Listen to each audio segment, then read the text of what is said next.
కాశ్మీర్లోని పహల్గామ్లో జరిగినటువంటి ఉగ్రవాద దాడిని తీవ్రంగా ఖండిస్తున్నా.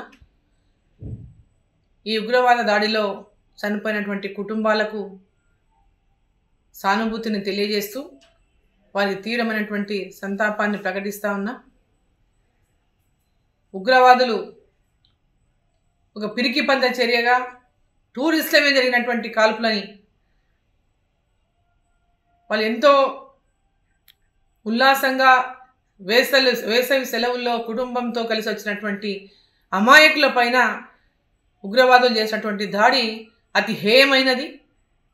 ఆ కుటుంబాలకు ధైర్యాన్ని నింపుకోవాలని, అధైర్య పడొద్దని, ఖచ్చితంగా ఎవరైతే ఈ యొక్క చర్యకు పాల్పడినటువంటి ఉగ్రవాదులు ఉన్నారో తప్పకుండా వారు దీనికి మూల్యం చెల్లించుకోవాల్సినటువంటి పరిస్థితి ఖచ్చితంగా వస్తుంది. ఎక్కడ కూడా ఎవరు కూడా మనోస్థైర్యాన్ని కోల్పోవద్దని, ఈరోజు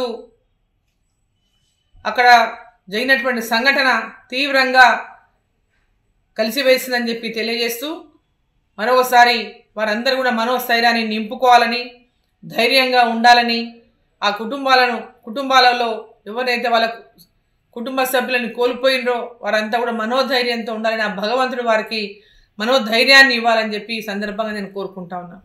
ప్రపంచంలో ఏ మూల ఏ క్షణం ఏం జరుగుతుందో వేగంగా తెలుసుకోవడానికి తొలి వెలుగు వాట్సాప్ ఛానల్ని ఫాలో చేయండి.